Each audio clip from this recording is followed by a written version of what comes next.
Royal Challengers Bengaluru మహిళల జట్టు versus Delhi Capitals మహిళల జట్టు మధ్య ఈ గ్రాండ్ ఫైనల్ పోరు ఇవాళ సాయంత్రం 7:30 గంటలకు స్టార్ట్ అవుతుంది. టాస్ మాత్రం 7 గంటలకు జరిగే అవకాశం ఉంది. వేదిక గుజరాత్లోని వడోదరాలోని బీసీఏ స్టేడియం కోటంబి. ఈ స్టేడియం ఇప్పటికే ఈ సీజన్లో చాలా మ్యాచ్లకు హోస్ట్ అయింది. పిచ్ బ్యాటింగ్కు అనుకూలంగా ఉంటుంది. ముఖ్యంగా రెండో ఇన్నింగ్స్లో చేజింగ్ టీంకు లాభం కలుగుతుందని ఎక్స్పర్ట్స్ చెప్తున్నారు. ఇప్పుడు రెండు జట్ల గురించి మాట్లాడుకుందాం. రాయల్ ఛాలెంజర్స్ బెంగళూరు ఈ సీజన్లో లీగ్ స్టేజ్లో టాప్లో ఉంది. 8 మ్యాచ్ల్లో 6 విజయాలతో 12 పాయింట్లు సాధించి డైరెక్ట్గా ఫైనల్కు అర్హత సాధించింది. స్మృతి మందాన లీడర్షిప్లో ఈ జట్టు అద్భుతంగా ఆడింది. గ్రేస్ హ్యారిస్, శ్రీజా ఘోష్, శ్రేయాంక పాటిల్ లాంటి ప్లేయర్స్ ఫామ్లో ఉన్నారు. ఇది వాళ్లకు రెండో టైటిల్ కావాలని ఆశిస్తున్నారు. గతంలో 2024లో గెలిచారు కదా. మరోవైపు ఢిల్లీ క్యాపిటల్స్ ఈ జట్టు 4సారి ఫైనల్కు చేరింది.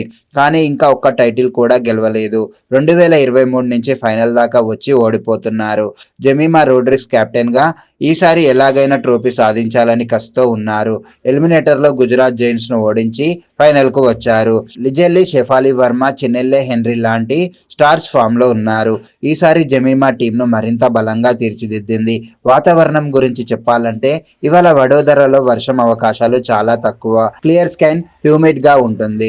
టెంపరేచర్ 30 నుంచి 33 డిగ్రీల చుట్టూ ఉండవచ్చు. రెయిన్ ప్రమాదం లేదు అని ఫోర్కాస్ట్లు చెబుతున్నాయి. కాబట్టి ఫుల్ మ్యాచ్ జరిగే అవకాశాలే ఎక్కువ. ఒకవేళ వర్షం వల్ల మ్యాచ్ ఆగిపోతే రిజర్వ్ డే ఫిబ్రవరి 6న ఉంది. అక్కడి నుంచి కంటిన్యూ అవుతుంది. 2 రోజులు వర్షం వల్ల మ్యాచ్ పూర్తి కాకపోతే లీగ్ స్టేజ్లో టాపర్ అయిన ఆర్సీబీ ఛాంపియన్స్ అవుతుంది.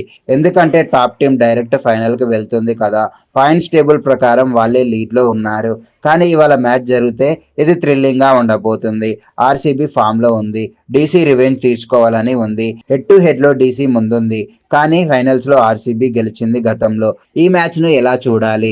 జియో హాట్స్టార్లో లైవ్ స్ట్రీమింగ్, స్టార్ స్పోర్ట్స్ నెట్వర్క్లో ఫ్రీ టెలికాస్ట్ ఉంది. ఫ్రీగా చూడొచ్చు. ఎవరు గెలుస్తారని మీరు అనుకుంటున్నారు? RCB back to back title తీసుకుంటుందా, లేక డీసీ తమ ఫైనల్ జింక్ బ్రేక్ చేసి మొదటి టైటిల్ సాధిస్తుందా? కామెంట్లో చెప్పండి.